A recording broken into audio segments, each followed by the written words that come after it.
Libby, how are you today? That depends. I'm good. I'm Oh, good. oh, I You like the you pause have though. questions where it's like someone, tell me something about yourself, and you're like, "Do you wanna know my favorite color or do you want my trauma?" Do you know what I mean? Yeah, So, but like, given that you kind of know um, me a little bit, we're gonna dive right into the we're fact that diving like, straight I'm in. not looking for face value here.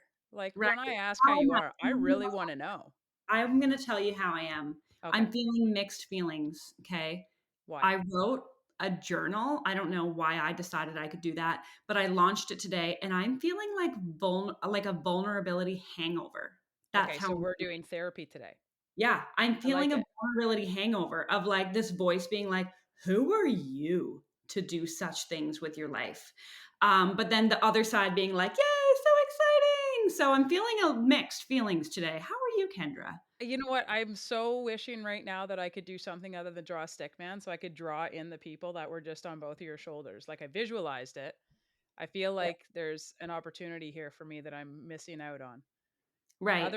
Otherwise, how am I? I'm good, but I am tired. Tired in a fulfilled way. I'm in the midst of a speaking tour right now that is um I planned my schedule last week and I should never be allowed to plan my schedule because I'm horrible at it. So I did that. You remember when we were talking about what date we could do this together?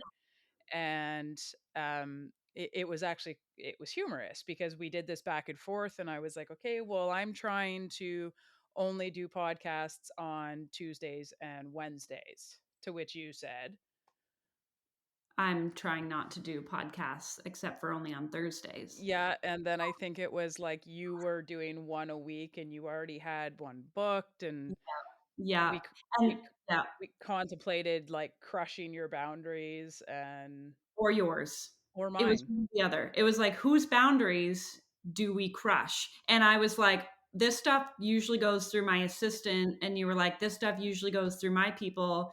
But then we were like, nah, let's just schedule it. And guess what? I shouldn't be in charge of my schedule because I didn't even put this into my calendar. When you messaged me this morning, I was like, what? Did we did we put a date in? Because I shouldn't be in charge of myself. I I love it. just shouldn't. I need to have people telling me what to do at all points of the day because otherwise I get lost. And And so I'm yet, working on and yet, here you are as the voice of mums everywhere. The woman who should not be allowed to take care of herself that. is Right. releasing a journal on parenthood and taking care of others. Tell me about it. You got to tell me now.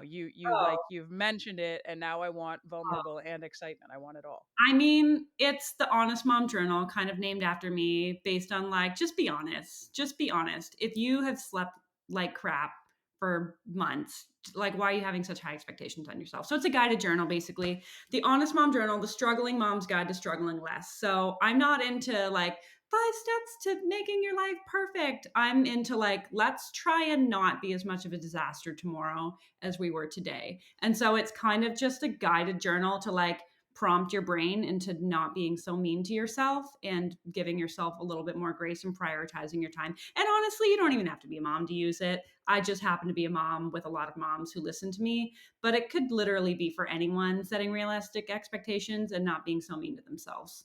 So I get the autographed copy, right? For sure. Okay. Absolutely. I'm just making sure. Like I'm gonna, since you're on here with me right now, if I make you verbalize it out loud in front of other people, then accountability, right? I like it. Just prepare. I write like a 4-year-old. Like I That's was never perfect. That's taught proper perfect. handwriting. Like I was taught, but I moved schools every year and nobody followed up with me. So I nobody ever told me you should write properly. So I write like a child. So if you get a copy and you're like, I think one of Libby's kids actually wrote her name, it wasn't them, it It was was me. you? So just Like, is there prepare for the children's writing is because there a heart over the I? there When you might be. say that, I feel like there should be a heart over, like you dot your I's with I I love. don't, but there is a heart sometimes at the end. There's Okay. a heart at the end of the name, I'm excited and for this. no 2 signatures look the same. I feel like if I ever get actually famous, it'll be a problem because famous people have a signature that they're known by, and every time I write my name, I'm like, "That doesn't look the same as last time." Maybe my signature will be not having a signature. I feel like you're giving famous people too much credit because I also feel like half the time they don't sign it. So there are like numerous people on their staff who know how to do a No. scribble that somewhat replicates it. So pick whomever it is working for you that has the best handwriting, and that becomes your new signature, which is only a problem for you when it's time to do banking, which most of it's online now anyway. So it doesn't matter. That blows my mind, and I don't know why I'm so surprised because, like, Oh, there's ghost writers who write for people. There's people who can do all the things to pretend to be other people, so why hadn't it occurred to me that people could sign there on are your behalf? stamps. There are stamps. You can get a stamp of your signature, and I'm not going to tell you how I know that. I'm not going to suggest whether or not either of my parents ever had a stamp of their signature, and I would definitely never have used it if they did. So Of course. that would No, be that wrong. would be bad, and you Bad. wouldn't ever do anything bad No, or unbecoming no, no, or that no. untrustworthy. But I mean, hypothetically speaking, in theory, it could be beneficial for somebody with the 4-year-old's That's handwriting. true. That's really helpful. Maybe I could have someone craft a signature for me. That's Um, perfect. You have a lot of really good nuggets, I feel like. I told you we were going to do therapy today. I'm here for you. I think what is the name of your podcast? Because it could be Kendra's Nuggets. It's I just went straight to that story I just heard about the woman who gave birth to her baby in the McDonald's, and def definitely the baby's new All nickname the is meaning to "This is our nuggets. little nugget." You gotta find the clip of it. It's amazing. It's Nuggets. amazing. No, Yeah, I the podcast is Speakeasy with Kendra Fisher because I love all of the layers of irony with my having my own speakeasy and my 23 years of sobriety, and the I fact that, you know what, there's no secrets here. So I let's like just that. put it all out there. Yeah, that's I like doing that. It's more interesting than being surface level and Way boring better.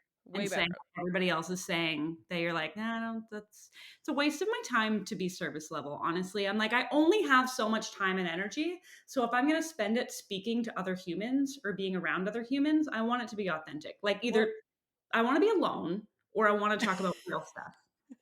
and I feel like you would suck at it. I feel like you would suck at surface level because I mean, in fairness, you know, I follow you on Instagram, and yeah, like you would fail miserably at like I can't imagine you without all of the everything, all of Yeah, the everything. the depths. I So like to bring a how shovel did to you get into this? I and gotta ask, how did you get into this? how did I get into it? It was an accident, honestly. I Accidents are good. So I worked in education for 10 years as an educational assistant with children with special needs, and I loved it. And about a week before the pandemic happened, I was working in a grade 7 classroom, and the kids were doing these weird, like, hand gestures, Yeah. like this dance thing, but they all knew it. And I was like, I've never seen that. What is this? And they were like, oh, it's a TikTok dance. And I was like, what's TikTok? And they were like, well, it's like social media where there's dances and stuff. And I was like, you shouldn't be on there. That's dangerous. You guys are kids. The internet's dangerous. There's bad people. They watch things, they do bad. Just don't go on the internet. It's bad. Um, or some version of that. Here is your chisel and mallet. Yeah, yeah, don't go on the internet. So anyway, the pandemic happened and then the schools got shut down and I had all of 2 days at home before I was like, what is this flippin' TikTok anyway? So I downloaded it and became immediately obsessed because they figure out what you're actually interested in, not what your friends are doing, not what you're used to seeing on Instagram, not anything else. They figure out a way to see how long you watch videos and like clearly you're laughing if you keep whatever. The algorithm figured me out very fast and it became very addictive. And I loved how deep people went. Like people Wait, were what just was it? Stop for 1 second. The algorithm figured out fast what you like to watch. What were you watching? funny stuff. Just like, I don't know. I What's your can't guilty say it pleasure? was a mixture between like laughter, making fun of parenthood and our kids, and also like deep trauma, mental health. I have problems. I feel like I'm the only one with problems stuff. Okay. Like it's a Okay. total mixture. And it makes sense. Absolutely.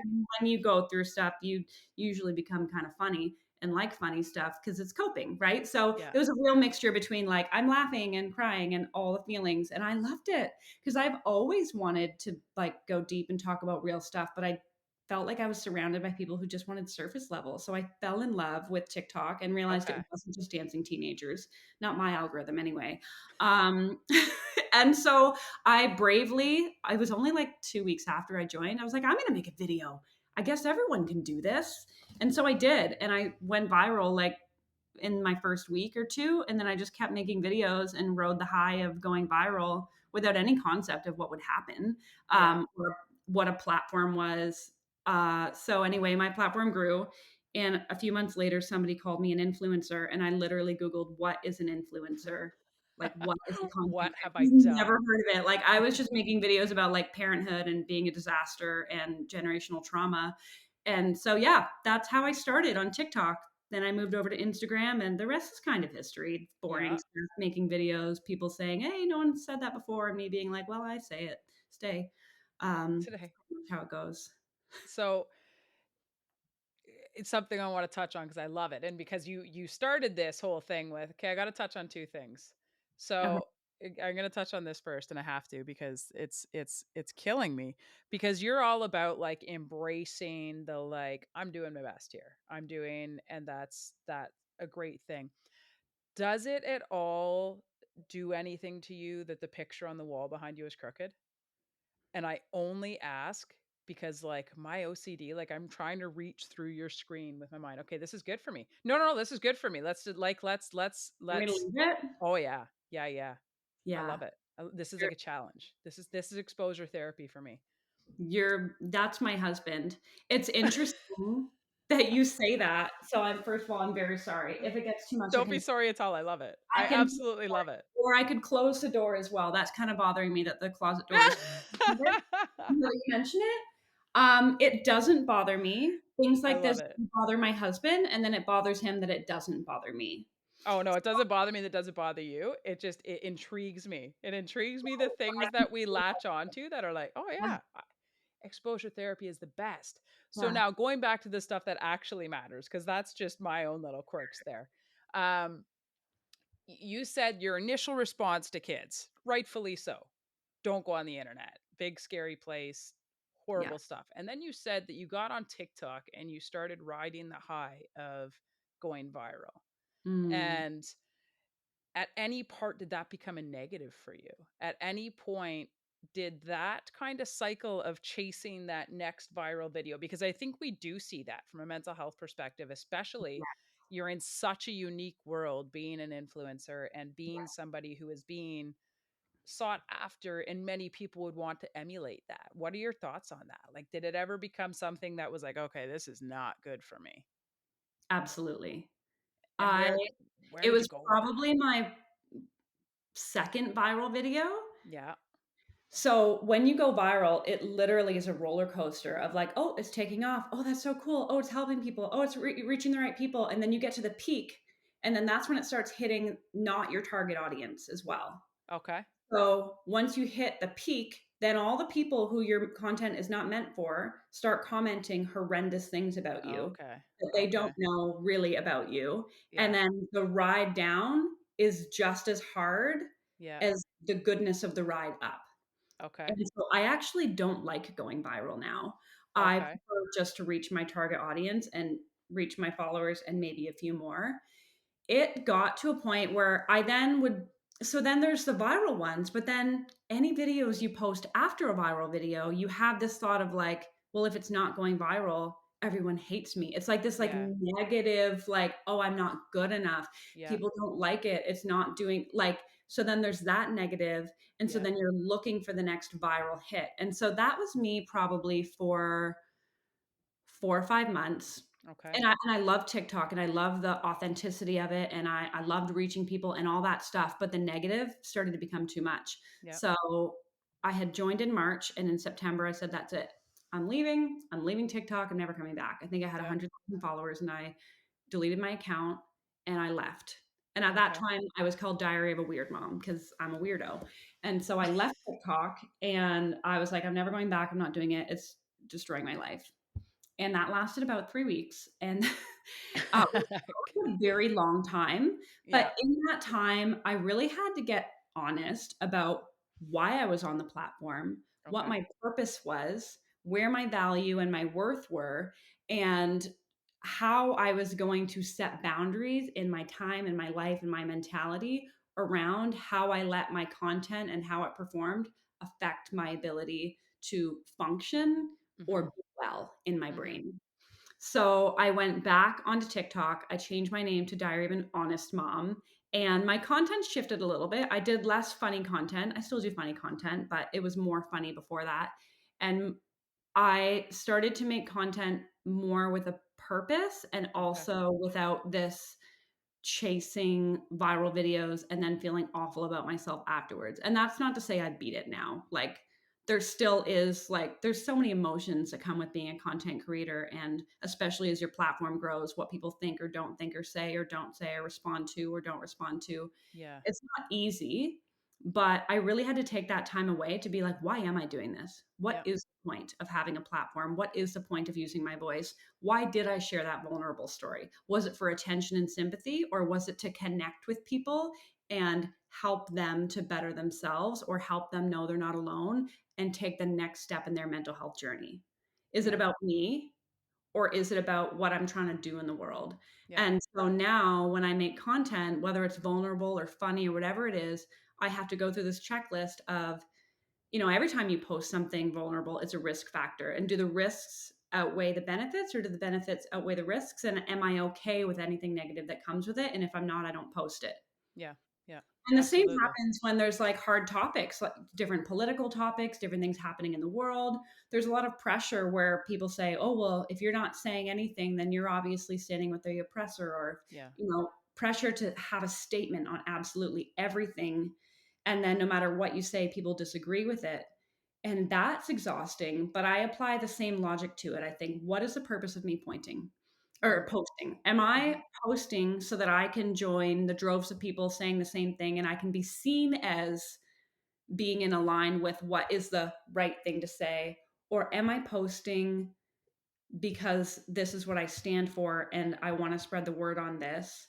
And subsequently, do I have the capacity to take the negativity that comes with whatever I do? Yeah. So No, sometimes knowing that it's gonna come no matter what. absolutely. And so sometimes there's political things that happen that I'm extremely passionate about, that I want to post about, but Yeah. my mental health at that point is so fragile, Yep. and I am so fragile that I know that even if I absolutely stand behind what I'm saying, I will break if I post it and get any negativity. So Yeah. I can't post unless I check in with myself and say, are you going to be okay Yeah. with whatever comes back from this? Yeah. And if you're not, then it's not worth posting it no matter what anyone says, Yeah. because there's only one of me and I Yeah. can only take care of myself. Yeah, and I think that that's huge, and I mean, that's exactly why I wanted to come back to that because I think that there's so many, especially youth, that are, very much drawn to the idea of content creation and Mm, the expression and freedom it gives them and the creativity it allows them. But I think that there's also that uh, people trying to attain status as opposed to having a true yeah, purpose for doing it. And I think there's this danger that exists there where when your purpose and your goal is to attain status, essentially you are seeking other people's judgment. And when you're seeking other people's judgment every single day of the week, you are going to be let down, regardless of how wonderful you are. absolutely. And you have to know who you are. Yeah, You have to absolutely know who you are and what your message is. You think absolutely. about Yep. anyone who becomes famous in any capacity, Yep. whether we're talking about Justin Bieber or the Kardashians or Adele or, famous anybody. When you're going after status alone, when the negativity comes, it destroys you. Yeah. But when you're putting yourself out there with a purpose, whether it's, creative freedom or spreading a message or having something to say, and you know who you are, it doesn't affect you. It doesn't affect you in the same way. Absolutely. And I don't know, I just think of so many different celebrities through the years where it's almost like fame is something they have to deal with, not something that they're seeking. Oh, And, absolutely. and I think anybody who, yeah, I yeah, think like, I'm at anybody, the point where I'm not famous, but I get recognized most times when I leave the house, and it is something that I emotionally have to deal with, that I have to yeah, prepare my family for, that I yeah, have to bear the weight of permanently, that, I am now a public figure, and, my kids are going to read about me and all these different things. And there's a lot of Mhm. pressure that comes with that. Mhm. And so, when people say, "Oh, you're so famous, you're so lucky," and all this stuff, it's not that I'm not grateful, but it's actually something I have to deal with. It's Mhm. something that is difficult to navigate, having a platform like that. So it's really easy to want something like that, but there's a lot of drawbacks that come with it. And so I encourage anyone who comes to me asking for advice on how to grow a platform to really look at why they're doing it. Why are Yeah. you sharing what you're sharing? Why do Yeah. you want more views? Do you want more views to be more popular, or do you want more views to help more people? Yeah. Yeah, and I think exactly what you're saying. I mean, I think ultimately it becomes a byproduct, right? It's a symptom of. It's not a matter of you went out there seeking fame and you happened to land on the content that created that opportunity for you. It was that you had a purpose and a passion, and that was what you initialized everything with. And then as you got to a place where your messaging and your value and your statement and your purpose became more widely known, the Mm, byproduct is you are more widely known. And I think it's exactly what you see now. You see entertainers, you see the Justin Biebers and the Shawn Mendes, and you see the athletes, you see the Simone Biles, you see the athletes who are at the prime of their abilities, and artists who are at the prime of their ability, but at the risk of their craft, they're actually now in a position where the byproducts and symptoms of it have become too much. um and I think that's awesome, and I want to move past that in terms of content creation and more into your purpose and more into, because I think that's huge. I think it's huge because people need to understand that side of this. I think that there's a responsibility for people with a platform such as yourself to share that, one, everything isn't always just this like one great viral ride and the highs, and it comes with a responsibility or an expectation, whether it be external or internal. But it sounds like you were able to step away from that and understand your own value and your own purpose and come back at it through a clearer lens that would probably be more positive for you. um Now, when you went into this, you kind of got into the fact that you were able to kind of understand your goal was to help other people, and you were really interested in reaching your target audience. And I know that you're not necessarily the list maker, but what are your top messages? What are the things that you really hope other people understand from what it is your experiences are and what you're sharing? I know one of the common themes that I see in a lot of what you post is about, we refer to it as mom guilt. We'll call it parenting guilt, just because I think that there's, a population of people there that also embrace the I am the stay-at-home parent, and it might not necessarily be mom. So, what are your kind of common themes, I guess?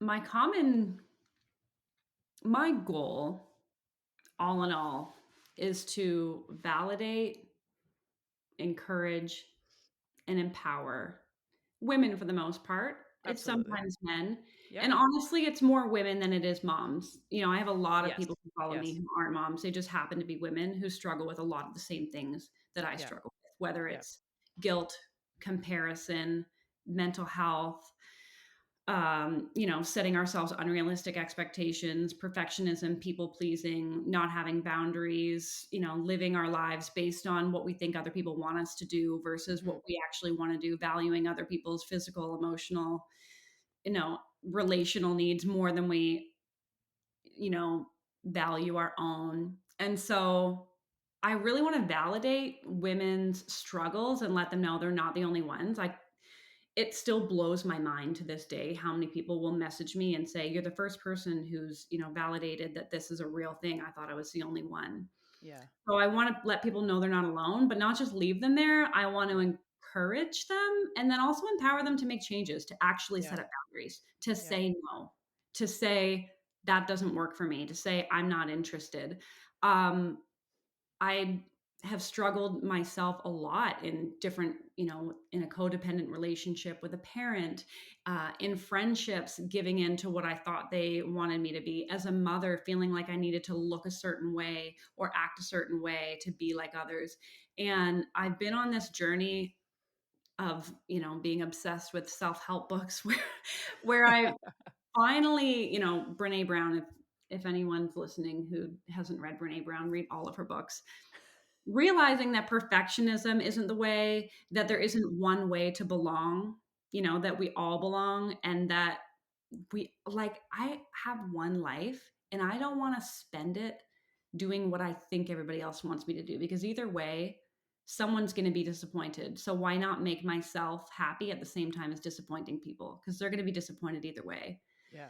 So, people might say, oh, well, your message is self care, your message is, mom empowerment. But at the end of the day, I want women to absolutely value who they are, to know they're worthy, and to do something about that and not let the world walk all over them, and to prioritize their time and energy and amazingness that they are. And so what are some of the ways that you encourage that? So I agree wholeheartedly because I think that those like are very common issues amongst women, and it's unfortunate and it's sad, and I can imagine the shock, and I can only imagine some of the messages you get in terms of that validation that people get from seeing your messaging and get from seeing your videos. And I mean, you say that you don't use humor as much. I want to like pull up the archives because I mean, arguably you I laugh. I mean, so I hope that's the intention. Yeah.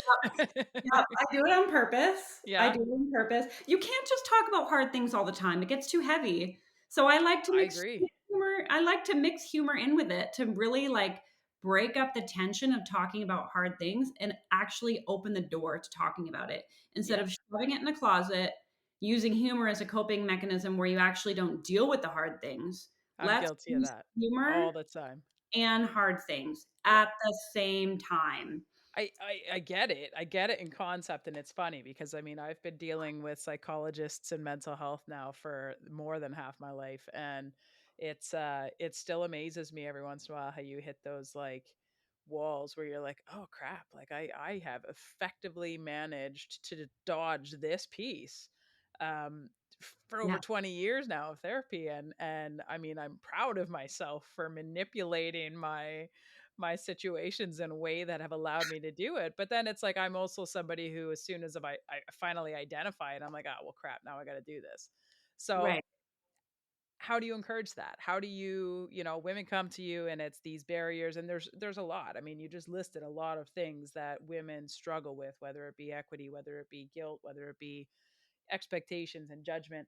Um, how what's that next step? Like how do you encourage women to really learn how to empower themselves? Well, I talk about worth a lot, which sounds very like hoity toity, whimsical, not a real thing. But I don't believe anyone's going to practically do anything in their life unless they genuinely believe they're worth it. I can't tell you to set a boundary and tell your partner if they've been at work all day and you've been Mhm, with the kids for 10 hours straight and mhm. you're ready to pull your brains out. I can't tell you to take a break and voice your needs to your partner that they are now in charge, because you're not going to do it if you don't think that what you do is valuable, or that your need for rest isn't valuable, or Yeah, that what you provide for your family isn't valuable. So I really try to work on that worth piece of like, you actually deserve rest, and you deserve autonomy, and you deserve things that bring you joy, and you deserve to have hobbies.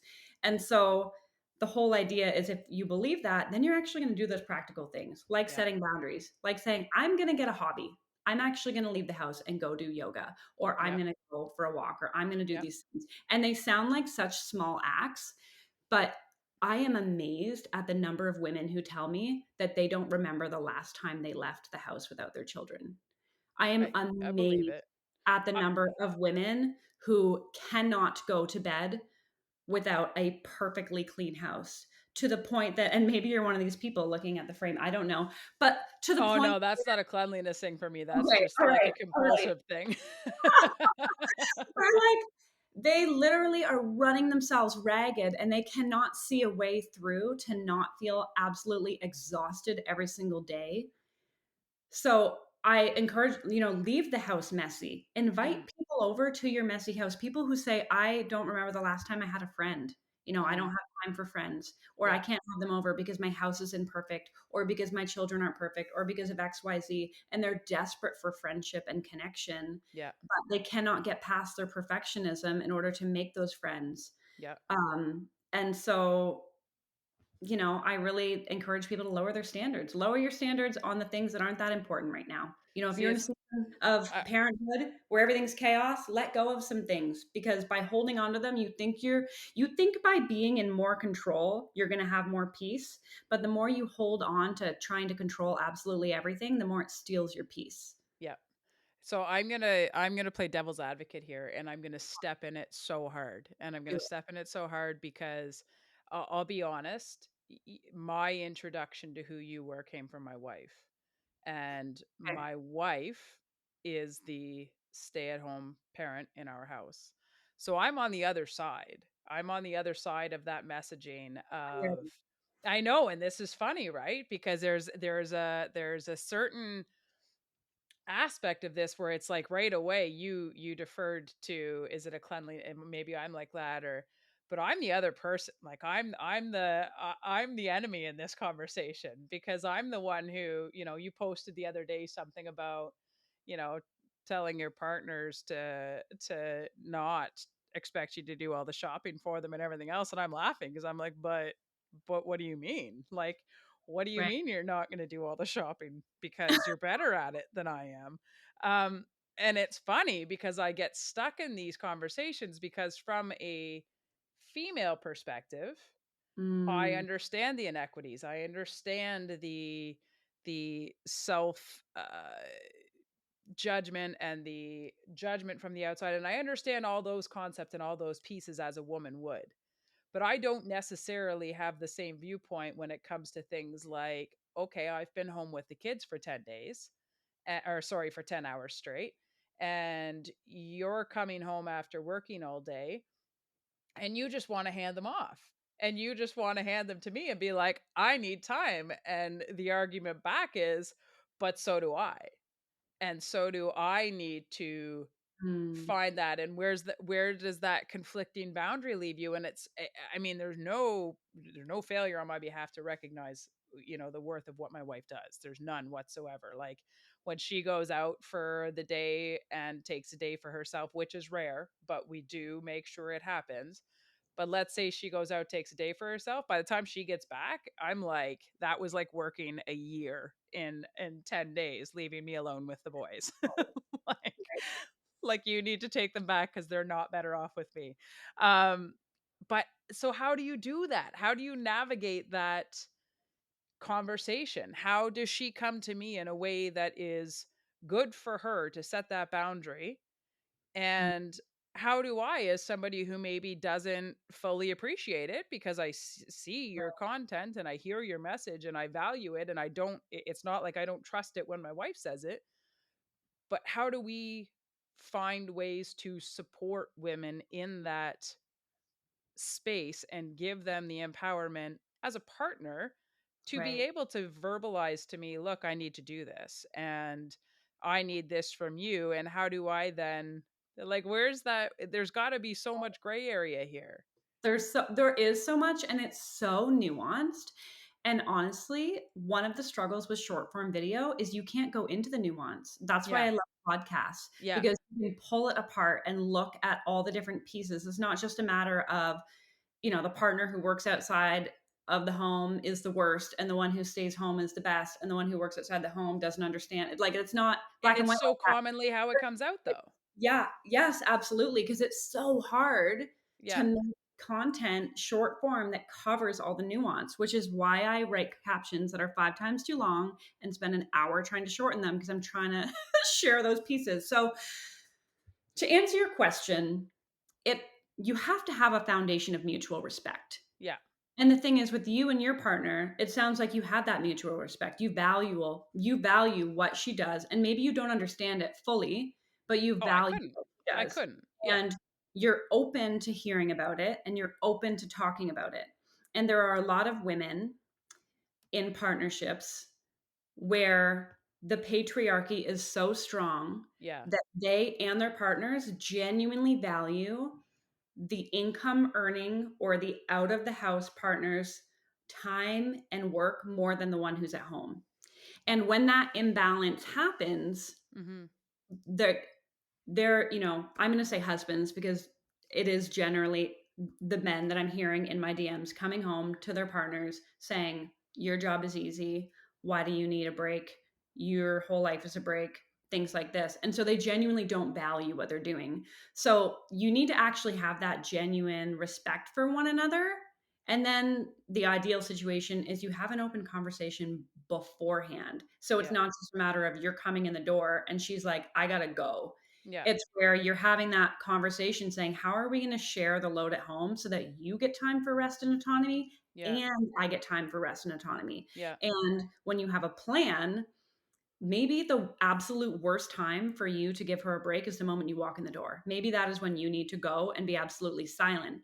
Maybe that's the best time because you haven't seen the kids all day and you haven't been hearing noise all day and you're like, "Let's do it now and then later tonight is my time to." Yeah.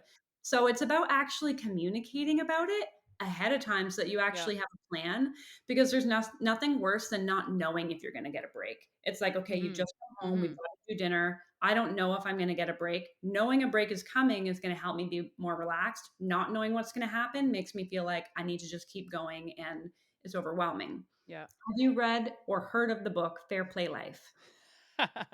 So I'm gonna be I'll be honest with you. So I'm the one who gets those short form video clips forwarded to me in my like DMs by my wife where it's like, see, look, like so there's probably been more than once that you've showed up in my like I got forwarded this or tagged in a story and I see you come up and I'm like I'm gonna scream if I open this. Like I'm gonna be so angry or like those parenting ones where it's like how to be psychologically respectful of your child and this and that and this and that and I think that and I don't know. So this could be a completely ignorant comment, but I do feel as though and you must know this by now that your content and similar content creators are used as a conversation piece or a conversation starter Mhm. for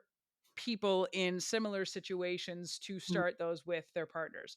And as a partner who then receives those, I'm not very like it doesn't necessarily always catch me at the best time. Like I'll get it and I'm like and it's to me it's relative obviously how your day is going, how your partner's day is going. I'll give you an example. Both the boys are sick right now.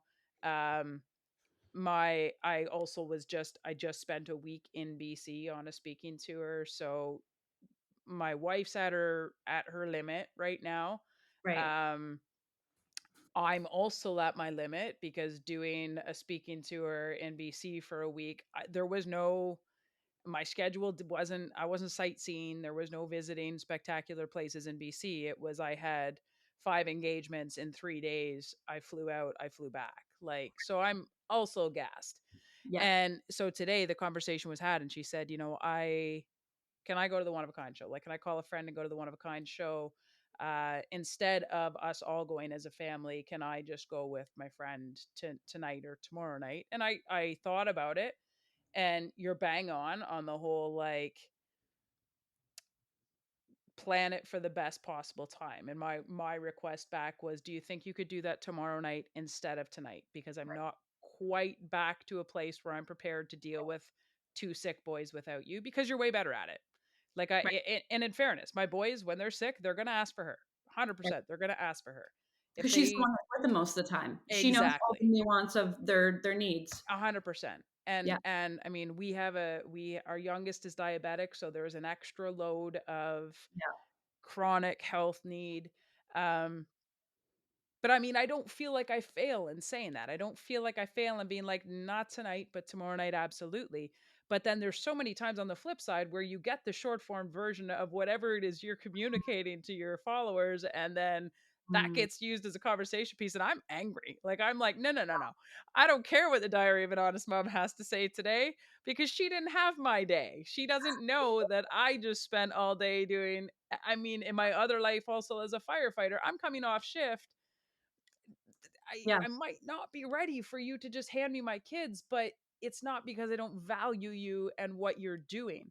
Yeah. How do how do people overcome that? I feel like that's got to be the hugest, Read the like, book, Kendra. Fair read play. the books. Read the book by I Eve don't have. Rodsky.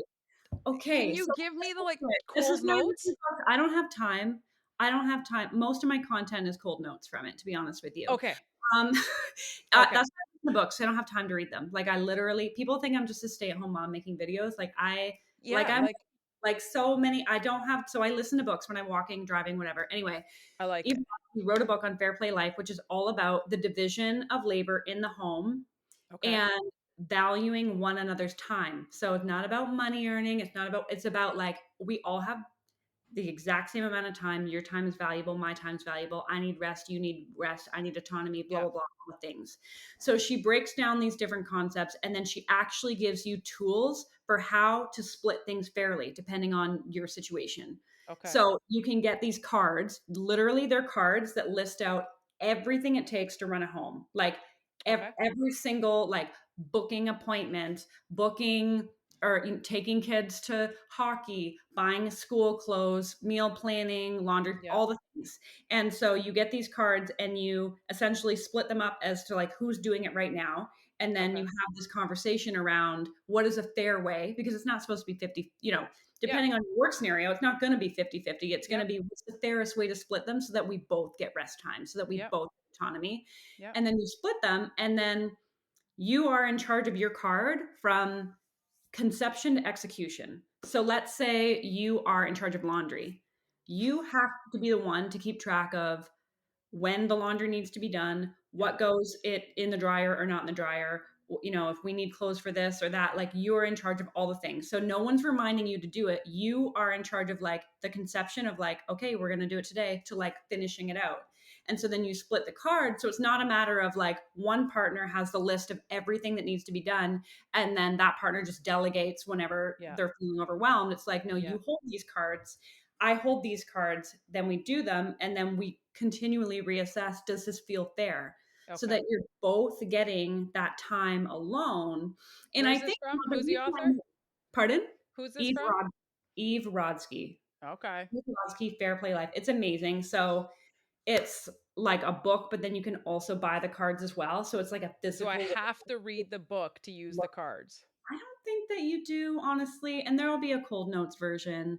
It's I'm fully just messaging you. I'm just gonna be like, honestly, so like the people who say like it has absolutely changed their marriages and changed their partnerships, and it's really respectful too. yeah. In terms of like it's not just bashing men or it's not just bashing the partner who works outside the home. It's very Yeah. much saying, let's do this fairly so that our marriage lasts, so our Yeah. partnership lasts, so that our kids get the best version of us, so that we Yeah. both time.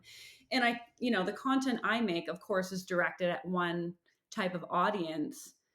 And typically, for people in, heterosexual relationships, when you look at the statistics, men are generally better at having hobbies and not feeling guilty about them. They're better at, saying, I'm going to do this thing and not feeling bad about it. They just do it. And it's not that they should feel bad. It's that a lot of women have been socialized to feel like they should be in service to others all the time. And when a lot of their role is in service to others, they already feel this layer of guilt of, I should always be in service. So I shouldn't be taking this break.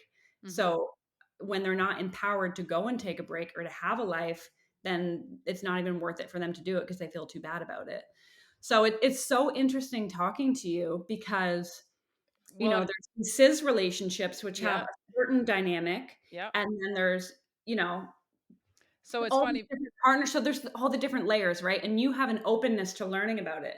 But there's a lot of male partners who maybe might not. And I'm sure when I go out in public, there are probably husbands who see me and it's like they probably so mad when they see Oh, my there's wives that do too. Like, there's no line. Like, I remember when I found out who was going to that conference that we met at, and my wife was like so excited you were going to be there, and so excited that Sarah Landry was going to be there, the Birds Papaya. And I just remember, like, I at first, I'll be honest. I mean, I didn't know. I didn't know. And then she kind of like pointed out who you guys were. And I remember when I approached you, I'm like, if I don't get a picture, my wife's going to be mad at me. Um, and I begrudgingly value your content because I know it's the things that I need to be reminded of. And I know it's the things that we very quickly become defensive of because your request for time and space and rest and hobbies sometimes feels like a direct attack on me. Right, And but I think that the complexity of potentially this situation, and I'm just psychoanalyzing what I don't necessarily have the right to psychoanalyze, but I'll try.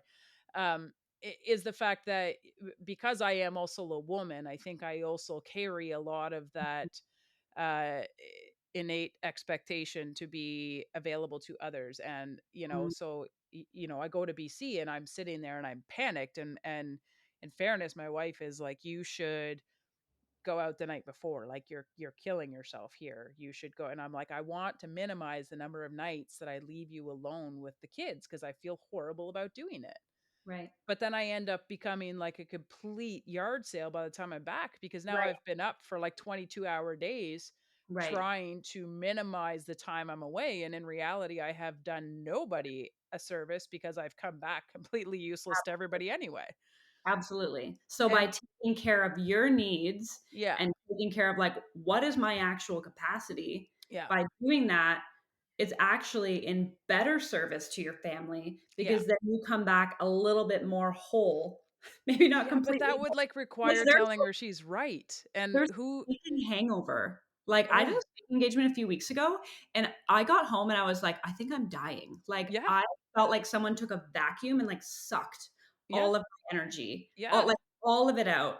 And so, yeah, it's like this thing of you feel this pressure to, like, do everything to make everyone else happy, but when we do that, it sucks, it takes our life and energy away, and we end up not being the best version of ourselves anyway. yeah, So by prioritizing the thing that's going to be better for you, which is maybe taking an extra day, yeah.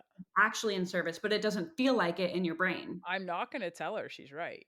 I'm not. Like, I refuse. That's Of not course, coming out of this. of You course, you can tell her if you want, but of I'm course. not gonna tell her. I'll make a video and then you can I'll make a video and send it to her. Um, I But get it that. I've actually had part like men specifically message me and be like, thanks for making this video. My wife sent it to me and we had a conversation about it. I'm sure for every man who does that, there's about 1,000 of them who curse every time they see my face. 100%. It's the ones that are like open to being like, okay, I will listen, even if I they feel don't like you, but you might not be wrong, right. right? Right. Like, it's like No, the and I mean, I have sent videos. I don't send a lot to my husband because I know that they can make him defensive. And I think that just happens when we get sent videos. It's like, why can't you just say this? But the reason we can't just say it is not everyone can articulate how they're feeling. oh, Not everyone can articulate the complex feelings that come with all these different scenarios. And so it's easier to send a video to be and like, I'm no saint either. Like, there's no part of me that's gonna lie and be like, had you come to me and said this to me directly instead of speaking through somebody else's content, you're Libby. there's no part of me that necessarily would have been any more receptive to it. Right, And right. in fairness, I mean, you might be better protecting yourself by sending it knowing I'm not gonna get it when you're right there. And I Exactly. get it. Like, I understand it. I do understand it. It doesn't mean I like it, but I think there's so much value to kind of stripping this back from the other side Mhm. Mhm. because I know that I'm guilty of some of the things that you advocate for women and moms to take back and own. And at the same time, I'm also, I'm capable of having the discussion from both sides. I can understand and I can validate what it is you're saying, but there are pieces of it that when it's said, it needs to be expanded on because when you get that short form version, it's like, are you kidding me right now? Like, Absolutely. if you, While also keeping in mind that as a content creator, my content is not going to do as well, meaning I'm not going to reach as many For women. me. I'm not going to help as many people. Yeah. If I strip out all if I go into If you all of it, play both sides. video's gonna Yeah. bomb, okay, because people's, Yeah. attention span is so short. Yeah. I need to keep it entertaining and Yeah. valuable and interesting and make them feel an emotion, Yeah. or the content doesn't do well. Oh, So I if feel people aren't emotions. sharing it, the content doesn't do well. So it's really interesting, and this is why I started liking Instagram more than TikTok, Yeah. because on TikTok, I would make a viral video that, women typically would be like, "Yeah." I Yeah. imagine that's what they're saying when they watch it, like, "What she said, relatable, send, share, alt tag, all the things." It would go viral, and then all these, like, hate comments would come in because the captions were 50 characters long, and I couldn't provide context or Yeah. nuance Yeah. or advice That's or fair. really go deep, and so it would go viral, and then people just think I was, like, a man hater or, like, an angry stay-at-home mom feminist. Like, I just Yeah. people, like, wouldn't get it, and then I loved Instagram because I could make the, like, eye-catching video that's shareable, and then in the caption be like, "Okay, hold up. Let's, like, actually Yeah. talk about Yeah. this." But not everyone reads captions. So maybe my advice to you is next time your wife sends you my video, Read the open caption. up the caption and be like, "Oh, And then decide on my response. read Eve Rodsky's Fair Play book for the 14th time this week. Maybe it's worth it." Oh, now I'm gonna have to dig into this, and I'm like, I wish I could say she's not gonna listen to this because I mean, I know, it gets boring, right? As a partner, when you have a partner who is creating content, who works as a speaker. I mean, she's heard my story and she's heard me say it a billion times already. So I can usually get away with the fact that I know she won't listen to it, but I know she's gonna listen to this one. Oh, so I'll So give her a message. like I'm kind of like digging my own Right, challenge here. right, But at the same time, and I appreciate it. I appreciate it, and it's funny because I think, I'll speak in my house. I think the holiday season for moms, and don't get me wrong, I'm a mom, but as my wife opens the door right now, you are not allowed to listen to this podcast. Um, I think that for moms, and I get it, I'm a mom, but the mom I'm speaking to is the stay-at-home mom. I think this time of year is brutal. Like I just think it's brutal. Like I think I see the stress level in my wife the second the holiday seasons start, and mhm, that list of like I have to make everybody happy and I have to make it perfect and it has to be all of these things. And I think my ability to be like, or not. Like, or we could just chill and hang out and it could be none of those things. So, right, why, first off, why? How? What do we do for our partners, for our, for those people who the second season starts, it's just that. And how do we support that? How do we alleviate part of that as the other person? right. Again, starts with an initial conversation, not waiting till everything's melting down. What's all this And just communication stuff you preach? okay, I you need don't to think it's decide what's easy. valuable to your family, okay? So, like, we have decided we love cutting down a Christmas tree. Okay. That's something we really like to do. Yeah. And we have decided between us, you like it, I like it, we're going to do it. And so, even if it's stressful, even if it costs money, whatever, we like it, it's important to us. And then There's you also and things then in you plant a Christmas tree after you cut it down. exactly, Okay, okay. exactly. And I'm then just checking. we just donate money. We just buy 10 tree t-shirts. We do Okay. any, it's, we do All of the tree planting to what make all up. tree Okay. planting. Good. Exactly.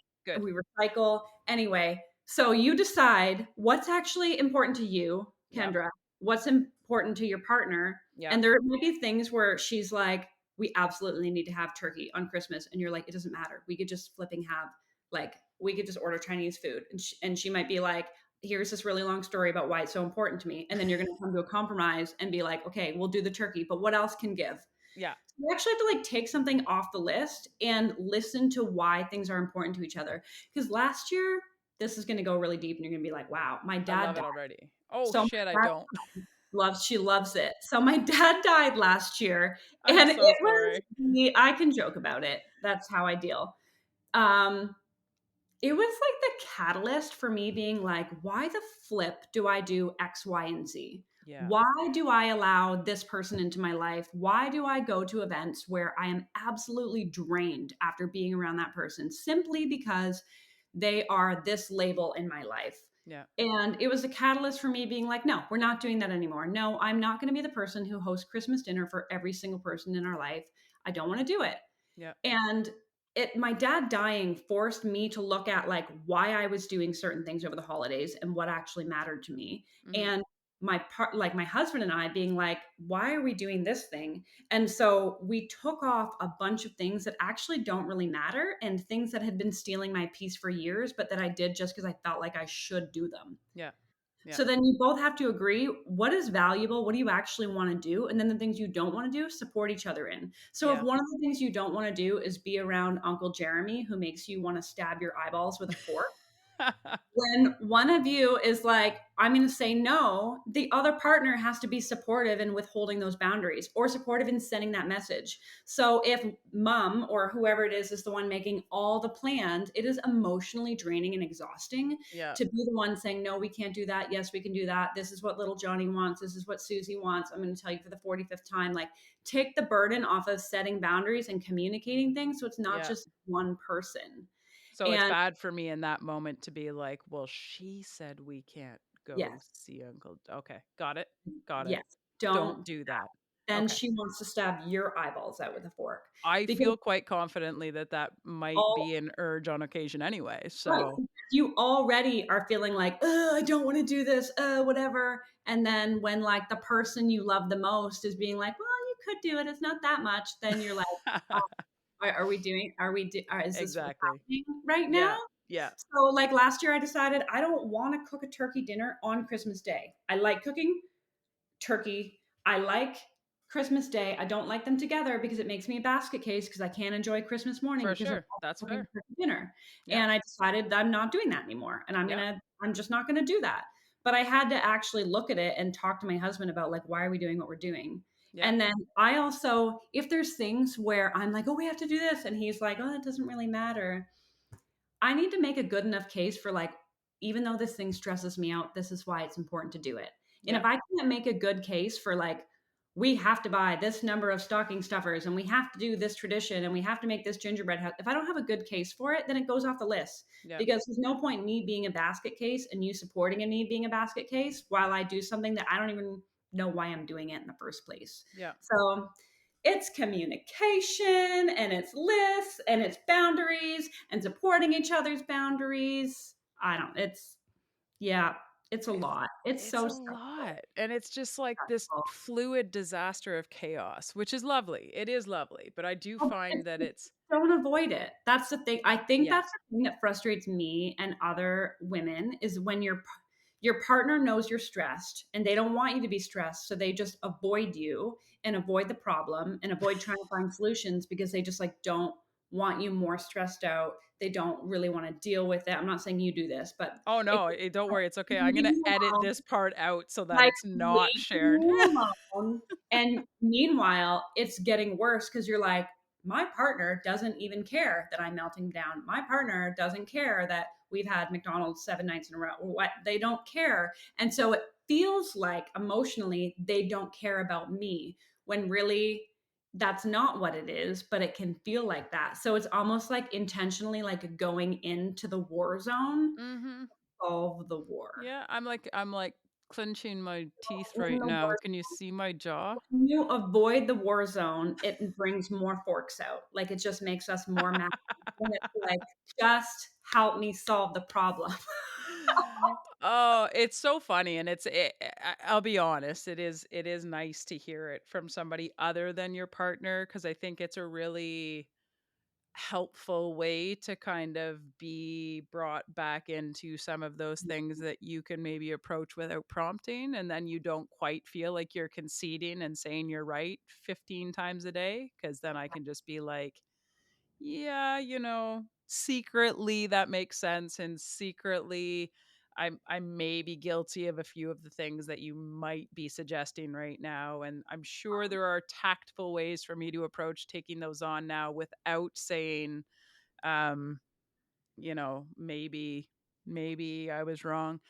Yeah. Um, Make it your idea. yeah, I feel like I've had so many great ideas in this Yeah. conversation we're having that I'm like, it's profound. Like I feel like I'm onto something completely just earth shattering here, and I can't wait to put that all into action. Thank you, because my I feel like my honeydew list just got 20 times longer sitting here, and that's yeah. I'm grateful for you. I appreciate you. I love making your list larger. I feel like we could do this for hours. And you know what? I'm sure I'll bug you again because I think there's a certain dynamic here to be pulled apart in terms of approaching these the way we're approaching this right now, and I do appreciate it a lot. Yes, I mean, I'm not we can make it a regular thing. I feel like we might We're have to. Let's do the devil's advocate thing, Yeah, where you say what all the partners are thinking when they I get sent. really want to say to you, like what we Yeah, actually want to say when our right, wife sends us the video that is like, right. The town fair, and they're like, I've "There's." been home for 10 hours with your kids. And I'm like, yeah, yeah, you have. Yeah, and you can talk to the pressures you feel, and we can just pull it right apart, I feel and like there's a thing here. then people could send those videos or podcasts or whatever they are to their partners, and we could spark all Oh, conversations/arguments and I hopefully think find. we're in trouble. I think we're going to have to pull our people into this so that neither of us schedules this for ourselves. But I feel like we're on to something here. No more, we're not allowed to schedule our things No, anymore. no. We need other people to do Okay, that. And deal. I'll fix this. Okay, you're going to have to. My Okay. for Oh, next no, it totally just went that I made way it. again. I made And it. now, oh, wow. It's Wow. fine.